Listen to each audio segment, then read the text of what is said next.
కీర్తనలు 32:8 చూద్దాం ఒకసారి. కీర్తనలు 32:8. నీకు ఉపదేశము చేసేదను, నీకు ఉపదేశము చేసేదను, నీవు నడవవలసిన మార్గమును, నీవు నడవవలసిన మార్గములను నీకు బోధించెదను, నీకు బోధించెదను, నీ మీద దృష్టి ఉంచి, నీ మీద దృష్టి ఉంచి నీకు ఆలోచన చెప్పెదను. హల్లెలూయా. నీవు నడవాల్సిన మార్గము నీకు బోధించెదను, నీకు బోధించెదను. ఇంగ్లీష్లో ఇలా వ్రాయబడింది, I will instruct you, I will teach you and I will guide you. దేవుడు ఏమన్నాడు? నీకు బోధిస్తాను, నీకు నేర్పిస్తాను, నువ్వు నడవలసిన మార్గం నీకు చూపిస్తాను అంటున్నాడు. హల్లెలూయా. గమనిస్తున్నారా? దేవుడు తన బిడ్డలకి ఏం చెప్తున్నాడు? నేను నీకు నేర్పిస్తాను, నీకు చూపిస్తాను, నేను నడిపిస్తాను అని వాగ్దానం చేస్తున్నాడు. యోహాను గ్రంథము, యోహాను సువార్త 16:13 ఒకసారి చూద్దాం. యేసయ్య వెళ్ళిపోక ముందు ఏమన్నాడు? నేను వెళ్ళుట మీకు మంచిది, ఎందుకంటే నేను వెళ్ళినట్టయితే నేను మీకు పరిశుద్ధాత్మను పంపిస్తాను, ఆయన మీకు తోడై ఉంటాడు అన్నాడు. ఇప్పుడు చదువుదాం. సత్య స్వరూపి అయిన ఆత్మ వచ్చినప్పుడు, సత్య స్వరూపి అయిన ఆత్మ వచ్చినప్పుడు మిమ్మల్ని సర్వ సత్యంలోనికి నడిపించును, మిమ్మల్ని సర్వ సత్యంలోకి నడిపించును. చూసారు? హల్లెలూయా. పరిశుద్ధాత్ముడు చేసేటువంటి కార్యములో ఒక ప్రాముఖ్యమైనటువంటి కార్యం ఏంటి? మనల్ని నడిపించుట. చెప్పండి, ఏంటండి? దేవుడు మనల్ని సరి అయిన మార్గంలో నడిపించాలని దేవుని యొక్క ఆశ, దేవుని యొక్క ఉద్దేశం. ఈ విధంగా నడిపించడానికి ఆయన కట్టుకున్నాడు, ఆయన బాధ్యత వహిస్తున్నాడు. ఆయన he's committed to lead us and guide us if we are willing to be led. మనం నడిపించబడాలి అనే ఆశ కలిగి ఉన్నట్టయితే ఖచ్చితంగా నడిపించడానికి బాధ్యత వహిస్తున్నాడు దేవుడు.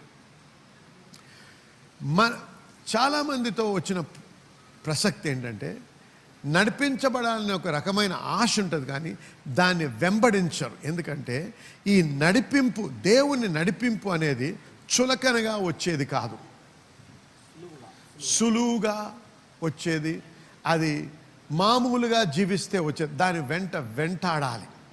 ఆ నడిపింపు కొరకు మనకి నిజమైనటువంటి ఆశ కలిగి ఉండాలి. నేను ఇంగ్లీష్లో రాసుకున్నాను, guidance is not cheap, it requires diligence and business like approach. అంటే శ్రద్ధతో వెతికినప్పుడే నీకు అది దొరుకుతుంది, శ్రద్ధతో వెతికినప్పుడే నువ్వు అది పొందగలవు. హబక్కూకు గ్రంథము 2:1 చూద్దాం. ఇక్కడ హబక్కూకు ప్రవక్త ఒక వాక్యం మనకి తెలియపరుస్తున్నాడు. ఆయన దేవుని నుంచి తెలుసుకోవాలనే ఆశ కలిగినప్పుడు ఏం చేస్తున్నాడో చూద్దాం ఒకసారి. హబక్కూకు ప్రవక్త, హబక్కూక్ చాప్టర్ 2:1. కావలి స్థలము మీదను గోపురము మీదను కనిపెట్టుకొని యుందును. హల్లెలూయా. చూసారా? దేవుని కొరకు కనిపెట్టడానికి ఒక స్థలానికి వెళ్తా అంటున్నాడు. అంటే ఖచ్చితంగా ఎలా చెప్పాలో, ఒక కాన్షియస్ పొజిషన్ మనల్ని ప్రోగ్రామ్ చేసుకోవాలి, ఒక పొజిషన్లోకి రావాలి. దేవుని స్వరం వినాలంటే మనం రోజు చేస్తున్నటువంటి కార్యాలు చేస్తూ మనం ఇష్టం వచ్చినట్టు బ్రతుకుతూ ఉంటే దేవుని స్వరం మనం వినలేం. దేవుని స్వరము వినాలంటే మనం ప్రత్యేకముగా మనల్ని మనం సిద్ధపరచుకొని ఒక ప్రత్యేకమైన విధానంలో దేవుని దగ్గరకు వచ్చి వేచి ఉన్నప్పుడే మనము దేవుని యొక్క స్వరమును వినగలం. అందుకే ఈ ప్రవక్త ఏమంటున్నాడు? నేను ఒక స్థలానికి వెళ్ళి అక్కడ నేను వేచి ఉంటాను. దేని కొరకు? ఆయన మాట్లాడేది, ఆయన చూపించేది వినడానికి, తెలుసుకోవడానికి అని. దేవునికి స్తోత్రం. హల్లెలూయా. ఏ రకంగా అయితే నువ్వు ఒక రేడియో స్టేషన్లో ఏదైనా వినాలంటే, నీకు రేడియో ఉంటే దాన్ని ఏం చేస్తామంటే ట్యూనింగ్, ఏమంటారండి? ట్యూనింగ్ చేస్తాం. ఏం ట్యూన్ చేస్తున్నాము? ఆ పర్టిక్యులర్ ఫ్రీక్వెన్సీకి ట్యూన్ చేస్తున్నాం. అందుకే ఫ్రీక్వెన్సీ 101.3 లేకపోతే 102.5 ఇలాంటి ఫ్రీక్వెన్సీలు ఉంటాయి. వీటిని ఫ్రీక్వెన్సీ అంటారు. ఏ స్టేషన్ కావాలంటే ఆ స్టేషన్ ఫ్రీక్వెన్సీకి మనం ట్యూన్ చేసినప్పుడు అది వినగలం. రేడియో ఉన్నంత మాత్రాన మనం వినగలమా? వినలేము. బైబిల్ ఉన్నంత మాత్రాన, ఆలయానికి వెళ్ళినంత మాత్రాన నువ్వు దేవుని స్వరం వినలేవు. నువ్వు ఆలయానికి వెళ్ళడము అవసరం, రేడియో లేకుండా నువ్వు ట్యూన్ చేయలేవు. బైబిల్ ఉండడం అవసరం, ఆలయానికి రావడం అవసరం, ప్రార్థన చేయడం అవసరం. ఇవన్నీ కాక ట్యూనింగ్, మన హృదయాన్ని ట్యూన్ చేసుకోవాలి. దేనికి? హెవెన్స్ ఫ్రీక్వెన్సీస్, పరలోక రాజ్యపు యొక్క ఫ్రీక్వెన్సీకి మనం ఎప్పుడైతే ట్యూన్ చేసుకుంటామో అప్పుడు మనము దేవుని స్వరాన్ని వినగలం. హల్లెలూయా. కాబట్టి ఏం కావాలండి? కమిట్మెంట్ అవసరం. అంటే కమిట్మెంట్ అంటే సమర్పణ, డిటర్మినేషన్, ఒక నిశ్చయత. ఇవి అవసరం మనకి. దేవుని స్వరము వినే వరకు నేను వదలను, ఆ స్థలం వదలను, నేను వినాలి. ఎట్టి పరిస్థితిలో అయినా సరే నేను దేవుని స్వరం వినాలి అనే ఆశతో ఎప్పుడైతే మనిషి దేవుని దగ్గరికి అప్రోచ్ అవుతాడో, వస్తాడో, ఖచ్చితంగా దేవుని స్వరం వినగలడు. అందుకే చూసారా, దానియేలు గ్రంథం చూసినట్టయితే దానియేలు ఏం చేశాడు? ఒక డిటర్మినేషన్, ఒక డెసిషన్ తీసుకున్నాడు. ఏమని? ఒక తీర్మానం. ఆయన తీర్మానం చేసుకుని దేవుని నుంచి వినాలి నేను దీని గురించి అని చెప్పి 21 దినాలు ఏం చేస్తున్నాడు? ఉపవాస ప్రార్థన ఉంటున్నాడు, ఉపవాస ప్రార్థన చేస్తున్నాడు. ఎందుకు? ఆయన తాను వేరు చేసుకున్నాడు. ఉద్యోగ కార్యక్రమములన్నీ పక్కకు పెట్టి ఈ 21 దినాలు దేవుని నామము, దేవుని యొక్క ముఖము గోజాడుటకై ఆహారము కూడా పక్కకు పెట్టి, దేవా నీవు నాతో మాట్లాడు, నాకు తెలియపరచు అని ఎప్పుడైతే గోజాడాడో అప్పుడేమైంది? దేవుడిని ఆయన కనుగొన్నాడు, దేవుని స్వరము విన్నాడు, దేవుని యొక్క వార్తను ఆయన పొందగలిగాడు. హల్లెలూయా. ఇది నేను నేర్పించేది ఇవాళ. ఏంటంటే స్వరము వినాలి, దేవుణ్ణి తెలుసుకోవాలి, దేవుని ఉద్దేశం ఏంటి నా పట్ల తెలుసుకోవాలన్నప్పుడు మనల్ని మనం ప్రత్యేకపరచుకొని ఒక డిటర్మిన్డ్ ఎఫర్ట్తో, అంటే నిశ్చయమైనటువంటి ఖచ్చితమైనటువంటి ఆ నిరీక్షణతో వెతికినప్పుడు ఖచ్చితంగా మనం దేవుని యొక్క స్వరమును వినగలము. యెషయా గ్రంథము 30వ అధ్యాయం 21వ వచనం ఒకసారి చూద్దాం. మీరు కుడితట్టు అయినను ఎడమ తట్టు అయినను తిరిగినను ఇదే త్రోవ దీనిలో నడువుడి అని మీ వెనుక నుండి ఒక శబ్దము నీ చెవులకు వినబడును. హల్లెలూయా. చూసారా, దేవుడు అలా మాట్లాడతాడు, మనకి వినపడేటట్టుగా మాట్లాడతాడు, మనకు తెలుస్తుంది, మన హృదయంలో మనం గ్రహిస్తాం, మన ఆత్మలో మనము దేవుని స్వరాన్ని గ్రహిస్తాం. దేవుడు చేసే ఏ గొప్ప కార్యమైనా చూడండి, గమనించండి, దాని వెనుక దేవుని యొక్క స్వరము, దేవుని యొక్క నడిపింపును మనం గుర్తించగలం. ఏ గొప్ప కార్యమైనా సరే. ఉదాహరణకు యెహోషువ 6వ అధ్యాయము 2 నుంచి 5 వరకు చూద్దాం ఒకసారి. ఈ సమయంలో ఏమవుతుంది? యెరికో పట్టణం ఎదుర్కొని ఉన్నారు. వారి దగ్గర ఆ పట్టణాన్ని జయించడానికి, ఆ రాజ్యాన్ని జయించడానికి కావలసిన ఆయుధాలు కానీ సైన్యము కానీ లేదు. అటువంటి సమయంలో యెహోషువ ఏం చేస్తున్నాడు? దేవుని గోజాడుతున్నాడు. జనమునంతా వదిలి ఎడారిలోకి వెళ్ళినప్పుడు ఆయనకు ఒక ప్రత్యేకమైనటువంటి ఎన్కౌంటర్ అయింది దేవుని దూత ద్వారా. అక్కడ దేవుడు ఆయనతో మాట్లాడుతున్నాడు. ఏం మాట్లాడుతున్నాడు? 2వ వచనం చూద్దాం. అప్పుడు యెహోవా యెహోషువతో ఇట్లా నేను చూడుము, నేను యెరికోను దాని రాజును పరాక్రమ గల శూరులను నీ చేతికి అప్పగించున్నాను. హల్లెలూయా. ఆగు. ఇప్పుడేమన్నాడు? నీకే ఆ రాజ్యాన్ని, ఆ పట్టణాన్ని నీకు అప్పగచెప్పాను. దానిలో ఉన్న రాజు ఏంటి, బలశూరులేంటి, వీరందరినీ కూడా మీకు అప్పచెప్పేశాను అంటున్నాడు. అంటే వాగ్దానం ఇస్తున్నాడు దేవుడు. అంతటితో ఆగటం లేదు దేవుడు. ఇప్పుడు చూడు, మీరు అందరూ యుద్ధ సన్నద్ధులై పట్టణమును ఆవరించి ఒక మారు దాని చుట్టూ తిరగవలెను. అలాగూ 6 దినములు చేయుచూ రావలెను. 7 యాజకులు పొట్టేలు కొమ్ము బూరలను పట్టుకొని ముందుగా నడవవలెను. 7వ దినమున మీరు 7 మారులు పట్టణము చుట్టూ నడవవలెను. 7వ దినమున మీరు 7 మారులు పట్టణం చుట్టూ తిరుగుచుండగా ఆ యాజకుల బూరలు ఊదవలెను. మానక ఆ కొమ్ములతో వారు ధ్వని చేయుచుండగా మీరు బూర ధ్వని వినునప్పుడు జనులందరూ ఆర్భాటముగా కేకలు వేయవలెను. అప్పుడు ఆ పట్టణ ప్రాకారము కూలును గనుక జనులు తమ ఎదుటికి చక్కగా ఎక్కుదురు అనెను. హల్లెలూయా. చూసారా, ఈ గొప్ప కార్యము వెనుక ఏం కనపడుతుంది? దేవుని స్వరము, దేవుని నడిపింపు. మన జీవితంలో కూడా ఏదైనా గొప్ప కార్యము జరగాలంటే మనకు కావాల్సిందేంటి? దేవుని స్వరము, దేవుని యొక్క నడిపింపు. ఈ 2 చాలా అవసరం. అయితే మొదట్లోనే మనం ఏం చూసాము? కీర్తనలోను మరియు యోహాన్లో కూడా దేవుడు మనల్ని నడిపించడానికి, ఆయన మనతో మాట్లాడడానికి సిద్ధముగా ఉన్నాడు. నడిపించడానికి ఆయన సిద్ధంగా ఉండి ఆయన బాధ్యత వహిస్తున్నాడు. అయితే మనము ఆయన ఆ స్వరము వినాలనేటువంటి ఆశతో దేవుని దగ్గరకు వచ్చినప్పుడు ఖచ్చితంగా దేవుడు మనతో మాట్లాడి మనకి తెలియపరుస్తాడనేటువంటి అంశం మనం గుర్తించాలి. ఇక్కడ what ever God commands he commits to perform. అంటే దేవుడు ఏదైతే ఆజ్ఞాపిస్తాడో అది ఖచ్చితంగా నెరవేర్చబడేటట్టు చూస్తాడు ఆయన. అంటే ఆయన ఒక వాగ్దానం ఇచ్చాడు అనుకోండి, ఒక కమాండ్ ఇచ్చాడు, ఒక ఆజ్ఞ ఇచ్చాడు అనుకోండి, ఒక మాట మనకి చెప్పాడంటే అది పరిపూర్ణం అవ్వడానికి బాధ్యత వహిస్తాడు దేవుడు. హల్లెలూయా. ఇది చాలా ప్రాముఖ్యమైనటువంటి విషయం మనం తెలుసుకోవాల్సింది. దేవుడు నాతో మాట్లాడి నాకు తెలియపరిచాడంటే దేవుని స్తోత్రం. అది ఎలాగవుద్ది అనేది నాకు అనవసరం, ఎందుకంటే ఇప్పుడు దేవుడు మాట్లాడాడు కాబట్టి దేవుని శక్తి ఆయన మాటలోనే ఉంది. అది ఏ రకమైనటువంటి ఆటంకమైనా, ఏ రకమైనటువంటి శత్రువైనా, ఏ రకమైన పర్వతమైనా అన్నీ కూడా కదిలించబడతాయి, ఓడిపోతాయి. హల్లెలూయా. ఎందుకు? దేవుడు నాకు తోడై ఉన్నాడు. ఆయన స్వరము నేను విన్నట్టయితే యెరికో పట్టణం కూల్చడానికి కావలసిన ఆయుధాలు వాళ్ళ దగ్గర లేవు, కానీ ఆయన స్వరం ఉంది. ఆయన స్వరము సముద్రాల్ని డివైడ్ చేస్తుంది, విభాగించగలదు. మరి అంతేకాదు, ఇంగ్లీష్లో mountains will skip like rams అని ఉంది. పర్వతాలు పొట్టేల వలె గంతులు వేస్తాయి. హల్లెలూయా. ఆయన స్వరానికి అంత బలం ఉంది. హల్లెలూయా. ఆ స్వరము మనం వినగలిగితే, ఆ స్వరము అప్పుడు దేవుడు ఏం చేస్తున్నాడు, మనం ఏం గ్రహించుతున్నాం ఇక్కడ? ఆయన మాట ఏదైతే ఆజ్ఞాపిస్తాడో అది పరిపూర్ణం అవడానికి ఆయనే బాధ్యత వహిస్తున్నాడు. హల్లెలూయా.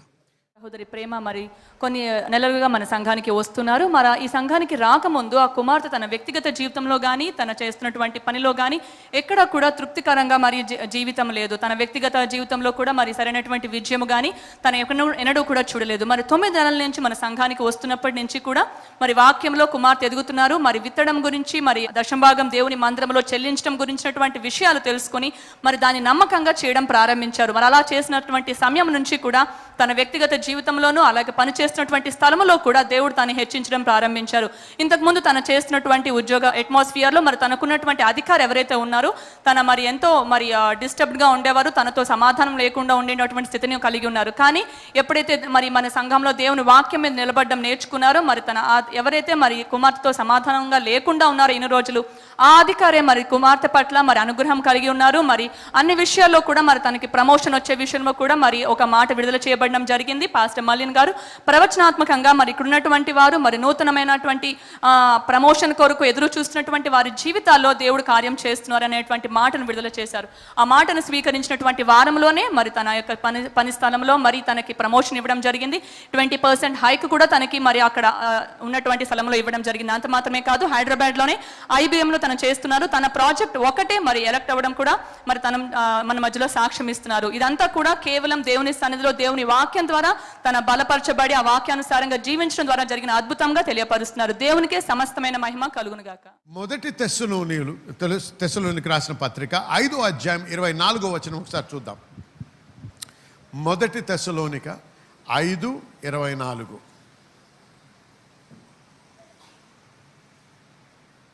మిమ్ముల్ని పిలిచిన వాడు నమ్మకమైన వాడు కనుక హల్లెలూయా అలాగున చేయును. Faithful is he that calleth you who also will do it.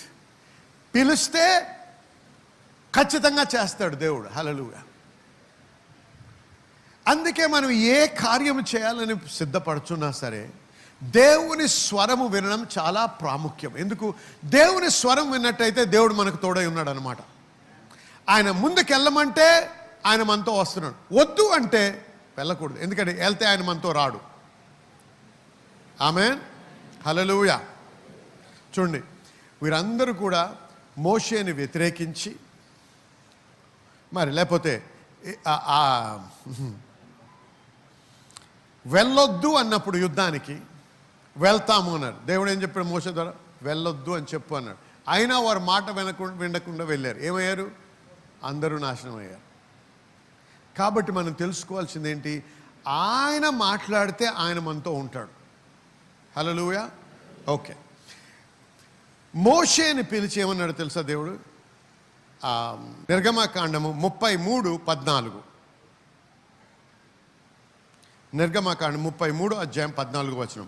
My presence shall go with thee, I will give thee rest. నా సన్నిధి నీకు తోడుగా వచ్చును, నా సన్నిధి నీకు తోడుగా వచ్చును, నేను నీకు విశ్రాంతిని కలుగచేసేదను. నేను నీకు విశ్రాంతిని కలుగచేస్తును. హల్లెలూయా. ఆయన స్వరమును విని నడిచినప్పుడు ఆయన సన్నిధి మనకు తోడై ఉంటుంది. ఎప్పుడైతే దేవుని సన్నిధి మనకు తోడై ఉంటుందో దేవుని యొక్క రెస్ట్, విశ్రాంతి మనకి కలుగుతుంది. హల్లెలూయా. చూడండి, దేవుడు ఎప్పుడైతే అపోస్తులను పిలిచాడో యేసయ్య, వారు మార్కు సువార్త 16వ అధ్యాయం 20వ వచనం ఏముందంటే, అన్ని స్థలాలకి వెళ్ళి వాక్యము ప్రకటిస్తూ ఉంటే దేవుడు వారికి తోడై ఉండను, మహత్కార్యములు జరిగాను అని ఉంది. Amen.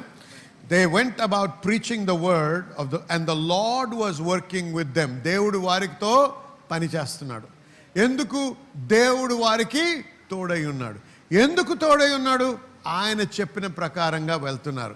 Go in to all the world అన్నాడు దేవుడు. లోకమంతటా వెళ్ళమన్నాడు. వెళ్తుంటే దేవుడు వాడికి తోడై ఉండి గొప్ప కార్యములు జరిగిస్తూ వచ్చాడు. హల్లెలూయా. అందుకేమను, when God commands, he commits to perform what he commands. దేవుడు ఆజ్ఞాపిస్తే, దేవుని స్వరం వింటే అది పరిపూర్ణం అవ్వడానికి, అది సంపూర్తి అవ్వడానికి ఆయన బాధ్యత వహిస్తాడు. హల్లెలూయా. ఆయన మాటలోనే మనకు విడుదల ఉంది, ఆయన మాటలోనే మనకు స్వస్థత ఉంది, ఆయన మాటలోనే మనకు సమృద్ధి ఉంది, ఆయన మాటలోనే మనకు సమాధానం ఉంది. కాబట్టి మనకు కావాల్సిందేంటి? ఆయన మాట, ఆయన స్వరము వినే యోగ్యత. హల్లెలూయా. హల్లెలూయా. నీవు రక్షించబడ్డావా? నువ్వు రక్షించబడ్డావా? రక్షించబడ్డానే నమ్మకం ఉందా నీకు? హల్లెలూయా. అయితే యేసేమంటాడు యోహాను రాసిన సువార్తలో 10వ అధ్యాయంలో, my sheep here my voice, నా గొర్రెలు నా స్వరమును విందురు. హల్లెలూయా. నువ్వు దేవుని నమ్ముకున్నట్టయితే నీకు ఆయన స్వరము వినే అర్హత దేవుడు నీకు ఇస్తున్నాడు. Glory to God. హల్లెలూయా. నీవు దేవుని స్వరం వినే అర్హత దేవుడు మనకిచ్చాడు. దేవునికి స్తోత్రం.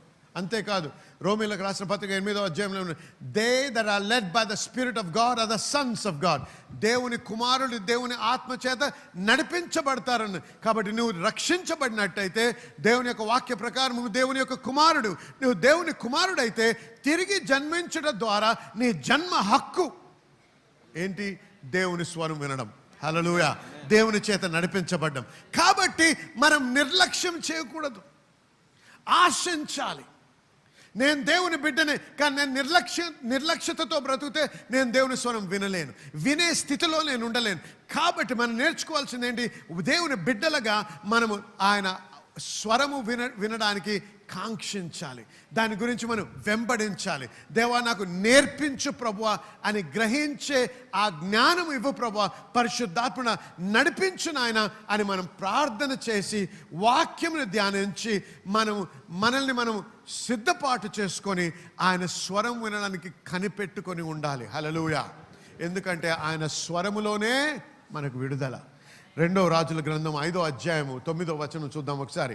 2వ రాజుల గ్రంథం 5వ అధ్యాయంలో నయమాన్ అనేటువంటి వ్యక్తి గురించి మనం చదువుతాం.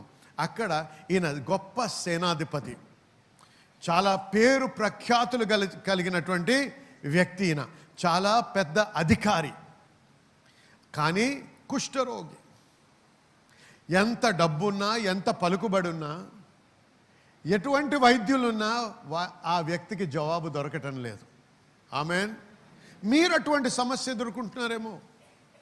మీకు పలుకుబడి ఉండొచ్చు, మీకు డబ్బు ఉండొచ్చు, మీకు చదువు ఉండొచ్చు, మీకు జ్ఞానం ఉండొచ్చు, మీకు మంచి ఇన్ఫ్లుయెన్స్ ఉండొచ్చు, అయినను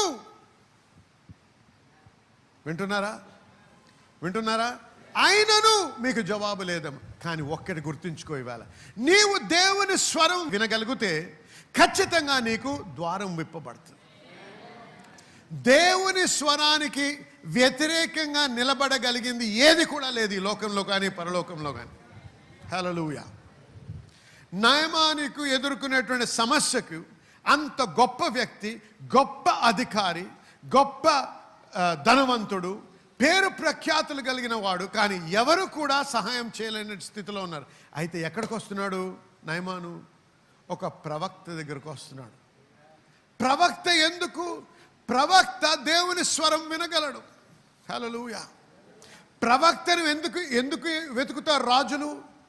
ప్రవక్త దేవుని స్వరం విని వారికి తెలియపరుస్తాడు కాబట్టి. అయితే నయమాన్ వచ్చాడు. నయమాన్ వస్తే నయమాన్ ఏమనుకున్నాడు?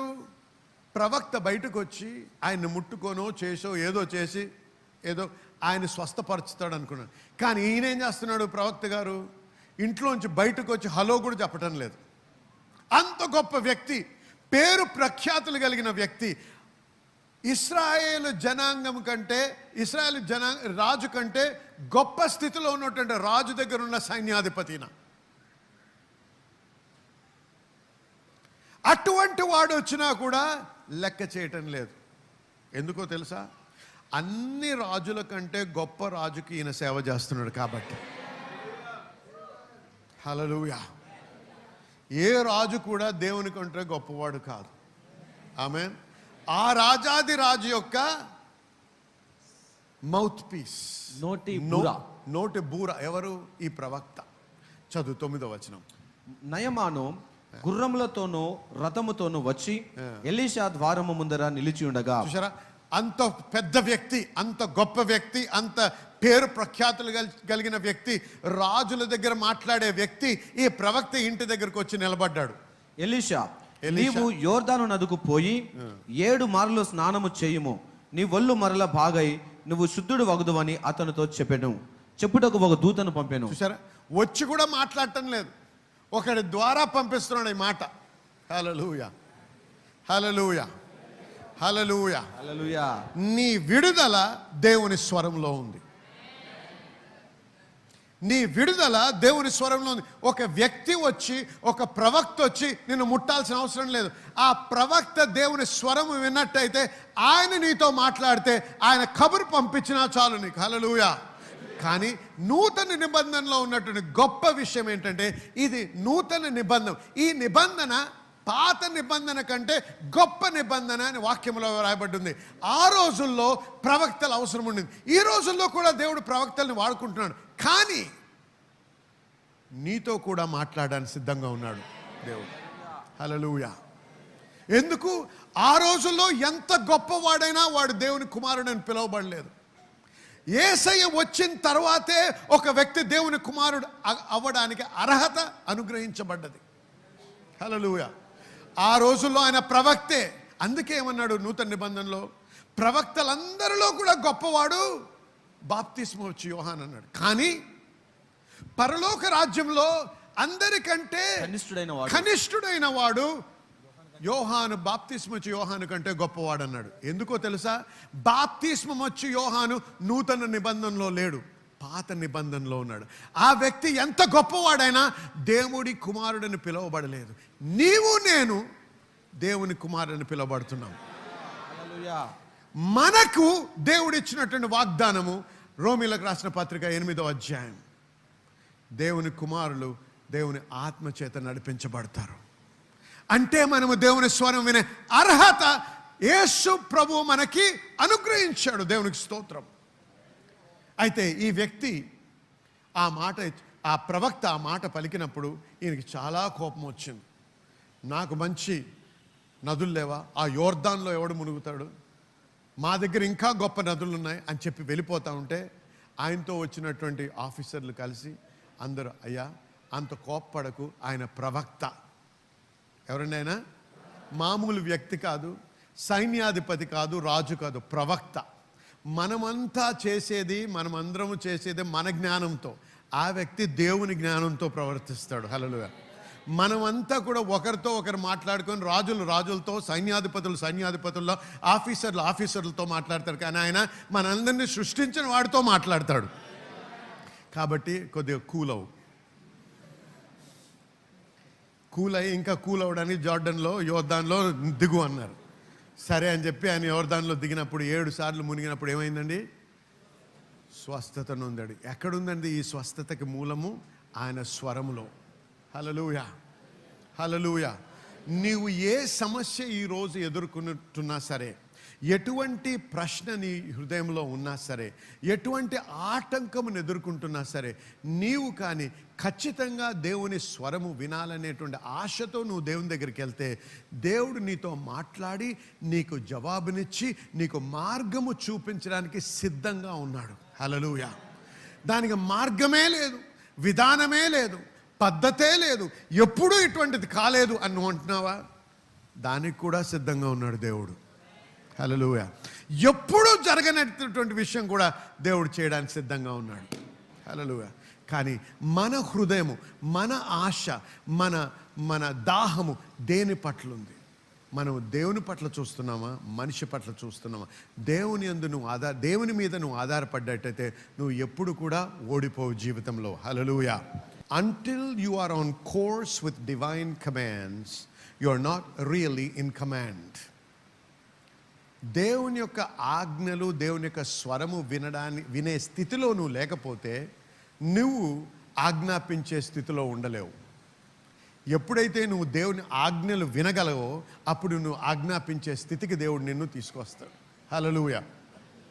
దేవుని యొక్క స్వరమే నిన్ను మరి గొప్ప విజయవంతమైన జీవితం జీవించడానికి ఒక మాస్టర్ కీ లాంటిది. ఇలా రాశాం, the voice of God is the master key to live a life of distinction.